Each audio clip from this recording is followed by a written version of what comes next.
Ayatollah Khamenei عمري إلى 90 is dead. যদি আপনাকে বলা হয় গণিত দিয়ে যুদ্ধ আগে থেকে বলা সম্ভব, আপনি কি বিশ্বাস করবেন? হয়তো না। কারণ আমরা ভাবি যুদ্ধ মানেই আবেগ আর অনিশ্চয়তা, কিন্তু প্রতিটি দাবার চালের মতো প্রতিটি মিসাইল উৎক্ষেপণের পেছনেও লুকিয়ে আছে এক অমোঘ গাণিতিক হিসাব। একজন প্রফেসর ঠিক এটাই করেছেন এবং তার গণনা ভয়ঙ্করভাবে সত্যি হয়ে যাচ্ছে।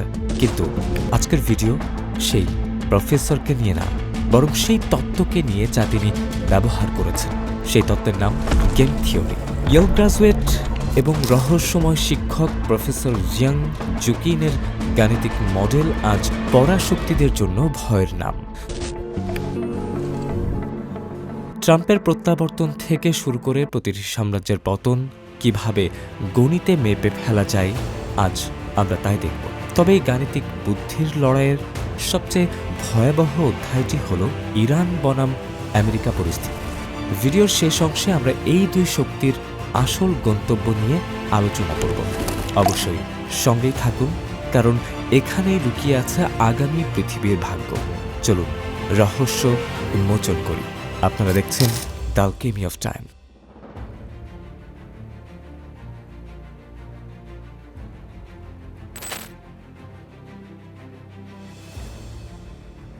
গেম থিওরির জন্ম কোনো রণক্ষেত্রে হয়নি, হয়েছিল অর্থনীতির টেবিলে।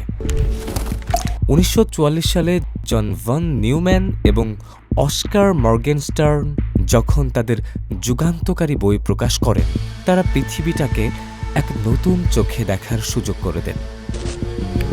তারা দেখালেন মানুষের প্রতিটি সিদ্ধান্ত আসলে একটি হিসাব। এই খেলায় 4টি প্রধান স্তম্ভ থাকে: খেলোয়াড়, যারা সিদ্ধান্ত নেয়; কৌশল, কে কিভাবে চাল দেয়; পুরস্কার বা পে অফ, প্রতিটি সিদ্ধান্তের ফলাফল; এবং যুক্তিসঙ্গত আচরণ। গেম থিওরির সবচেয়ে বড় শিক্ষা লুকিয়ে আছে একটি কাল্পনিক গল্পে, যার নাম প্রিজনার্স ডাইলেমা। ভাবুন, দুজন চোর ধরা পড়েছে। পুলিশ তাদের আলাদা ঘরে রেখে জেরা করছে।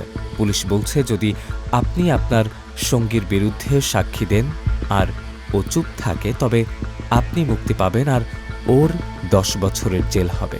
আর যদি আপনারা দুজনেই চুপ থাকেন, তবে প্রমাণের অভাবে আপনাদের দুজনেরই মাত্র 1 বছর জেল হবে। লজিক বলে চুপ থাকাই বুদ্ধিমানের কাজ। কিন্তু ভয় আর অবিশ্বাসের কারণে একজন ভাবে, যদি আমার বন্ধু আমাকে ধরিয়ে দেয়, তার চেয়ে আগে আমিই তাকে ধরিয়ে দিই। ফলাফল, দুজনেই বিশ্বাসঘাতকতা করে এবং দুজনেরই বড় সাজা হয়। গেম থিওরি আমাদের শেখায়, যখন আমরা শুধু নিজের লাভ দেখি, তখন আসলে আমরা সবাই মিলে হারি। এই অবিশ্বাসের মানচিত্রই আজ বিশ্বের বড় বড় দেশগুলোর বিদেশ নীতি নিয়ন্ত্রণ করছে। এই একই যুক্তি এখন দেশগুলোর মধ্যে কাজ করছে। প্রতিটি দেশ ভাবছে, আমি যদি পিছু হাঁটি, অন্য দেশ আমাকে আক্রমণ করবে না তো? এই প্রশ্ন থেকেই শুরু হয় এক অন্তহীন খেলা। খেলাটা যখন শুধু জেলখাটা নিয়ে নয়, বরং পারমাণবিক যুদ্ধের বোতাম টিপে হয়, তখন হিসেবটা আরও জটিল হয়ে যায়। এখানে জন্ম নেয় ন্যাশ ইকুইলিব্রিয়াম।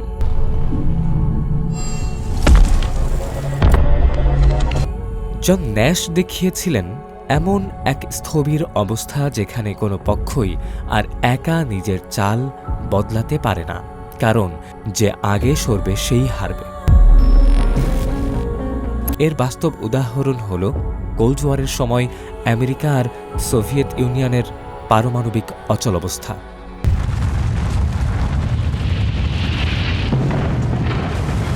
দুজনেই জানত পারমাণবিক যুদ্ধ মানে ধ্বংস, কিন্তু কেউ অস্ত্র কমাচ্ছিল না, কারণ এক পক্ষ কমালে অন্য পক্ষ তাকে গিলে ফেলবে। ঠিক এই অবস্থা থেকে জন্ম নেয় এক ভয়ঙ্কর ফাঁদ, এসকেলেশন ডমিনেন্স। অনেক বিশ্বনেতা বিশ্বাস করেন প্রতিপক্ষকে ভয় দেখাতে শক্তি বাড়ানোই একমাত্র পথ, কিন্তু গেম থিওরি বলছে এটি একটি বিশাল ফাঁদ। আমি এক ধাপ উপরে উঠি প্রতিপক্ষকে দমিয়ে রাখতে, প্রতিপক্ষ পাল্টা ভয় দেখাতে আরও 2 ধাপ উপরে উঠবে। একে বলা হয় জিরো সাম গেম, অর্থাৎ একজনের লাভ মানেই অন্যজনের নিশ্চিত ক্ষতি। অথচ বাণিজ্য বা কূটনীতিতে দুজনেই লাভবান হতে পারে। এখানে একটি মজার কৌশল কাজ করে, ব্লাফিং বা ধোঁকা দেওয়া।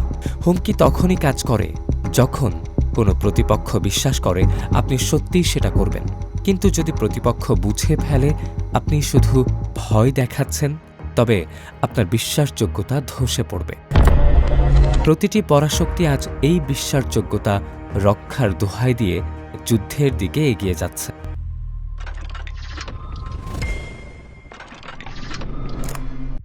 ইতিহাস আমাদের বারবার সতর্ক করেছে এই স্কেলেশন ট্র্যাপ সম্পর্কে।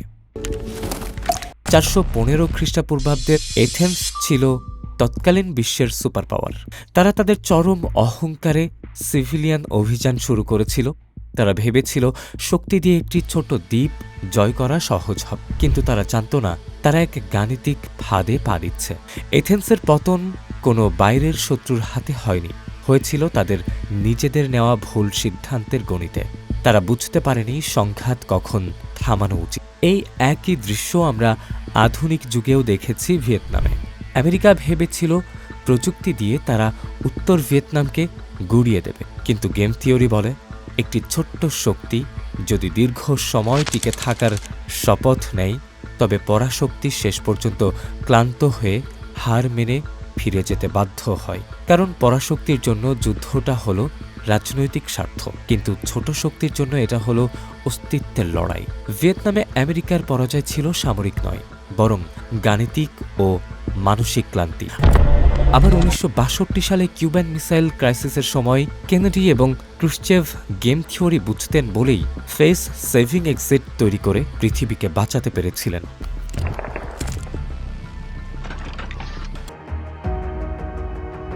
এখন আসা যাক আজকের দিনের সবচেয়ে বড় প্রশ্নে। প্রফেসর জিয়াং কেন আমেরিকার পতনের শব্দ শুনতে পাচ্ছেন? তার গণনায় এই খেলার মূল খেলোয়াড় 3 জন: আমেরিকা, ইরান এবং ইসরায়েল। সাথে ছায়া আছে চীন, রাশিয়া। গেম থিওরি লেন্স দিয়ে দেখলে তাদের প্রত্যেকের হিসাব আলাদা। আমেরিকার জন্য বড় বিষয় হল তাদের সম্মান। তারা যদি পিছু হাঁটে তবে বিশ্বে তাদের দাপট কমে যাবে। অন্যদিকে ইরানের জন্য বড় বিষয় হল তাদের অস্তিত্ব। তারা নতি স্বীকার করার বদলে একটি স্ট্রং গেম বা চরম জেদ নিয়ে মাঠে নেমেছে। এখানে প্রফেসর জিয়াংয়ের মূল বিশ্লেষণটি লুকিয়ে আছে। আমেরিকা এখানে একটি ফিনাইট গেম বা নির্দিষ্ট সময়ে জেতার খেলা খেলছে, কিন্তু ইরান লড়ছে একটি ইনফিনিটি গেম। তাদের লক্ষ্য আপনাকে সরাসরি হারানো নয়, বরং স্রেফ টিকে থেকে আপনাকে ক্লান্ত করা। ইরানের দুর্ভেদ্য পাহাড়ি গোলকধাঁধায় আমেরিকা যদি একবার পা দেয়, তবে তারা এক অন্তহীন গিরিখাতের ফাঁদে আটকে যাবে। গেম থিওরি বলে একজন ইনফিনিটি প্লেয়ারকে, যে কিনা শেষ পর্যন্ত লড়ার শপথ নিয়েছে, তাকে আপনি কখনোই ফিনাইট চাল বা সরাসরি যুদ্ধের হুমকি দিয়ে হারাতে পারবেন না। আমেরিকা যদি এই যুদ্ধে জড়ায়, তবে তারা সামরিকভাবে জিতলেও কৌশলগতভাবে নিজের পতন ডেকে আনবে। এর 4টি ভয়াবহ পরিণতি হতে পারে। 1. অস্থায়ী বিরতি, যা কোনো স্থায়ী সমাধান নয়। 2. দীর্ঘস্থায়ী যুদ্ধ, যেখানে আমেরিকা ভিয়েতনামের মতো ক্লান্ত হয়ে পড়বে। 3. আঞ্চলিক বিস্তার, যেখানে চীন ও রাশিয়া আমেরিকার দুর্বলতার সুযোগ নিয়ে পুরো বিশ্বের নিয়ন্ত্রণ নেবে। এবং 4. বিশ্ব ব্যবস্থার পতন, যেখানে আমেরিকার বৈশ্বিক আধিপত্য চিরতরে শেষ হয়ে যাবে।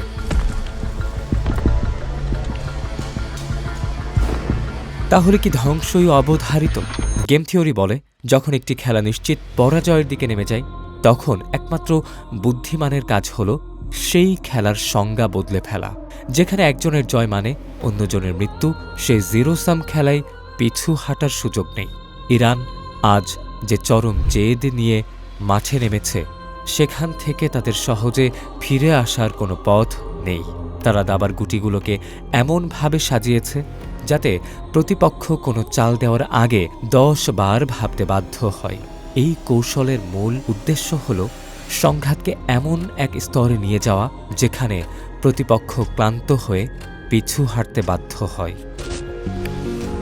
এই গাণিতিক মরণ ফাঁদ আমাদের সতর্ক করছে, জয় মানে সবসময় প্রতিপক্ষকে ধ্বংস করা নয়, বরং চরম উত্তেজনার মুখে দাবার বোর্ডটাকেই ধ্বংসের হাত থেকে রক্ষা করার নামই হল প্রকৃত বুদ্ধিমত্তা। যখন সরাসরি যুদ্ধ কোনো পক্ষকেই জয়ী করতে পারে না, তখন খেলার নিয়ম বদলে ফেলা বা সংঘাত থামানোর পরিপক্কতা দেখানোই হয়ে ওঠে সময়ের সেরা চাল। গেম থিওরি আমাদের নির্মম শিক্ষা দেয়, মানুষ যখন শুধু নিজের ক্ষুদ্র স্বার্থ আর অহংকার দেখে, তখন সবার পতন অনিবার্য হয়ে ওঠে। প্রফেসর জিয়াংয়ের এই গাণিতিক গণনা আমাদের ভয় দেখানোর জন্য নয়, বরং এটি একটি সতর্ক বার্তা যে গণিত কখনো ভুল করে না, কিন্তু আমাদের অহংকার প্রতিনিয়ত ভুল করে। ইতিহাস আজ আমাদের সামনে আবার সেই পুরনো আয়না ধরেছে। প্রতিটি সংঘাতের মোড়ে আমাদের সামনে দুটি পথ খোলা থাকে। একটি হল অহংকারের সিঁড়ি বেয়ে ধ্বংসের গহ্বরে ঝাঁপ দেওয়া, আর অন্যটি হল দাবার গুটি সরিয়ে অন্তত ধ্বংসযোগ্য থামানোর পরিপক্কতা দেখানো। আপনার কি মনে হয়, পরাশক্তিরা কি এই গাণিতিক ফাঁদ থেকে বের হতে পারবে, নাকি আমরা সাক্ষী হব আরেকটি সাম্রাজ্যের পতনের? আপনার মতামত অবশ্যই নিচে জানাবেন, কারণ এই আলোচনার সবচেয়ে শক্তিশালী খেলোয়াড় হয়তো আপনি। মনে রাখবেন, পছন্দ সবসময় আমাদের হাতেই থাকে। প্রশ্ন হলো, আমরা কি সঠিক চালটি চালতে চাই?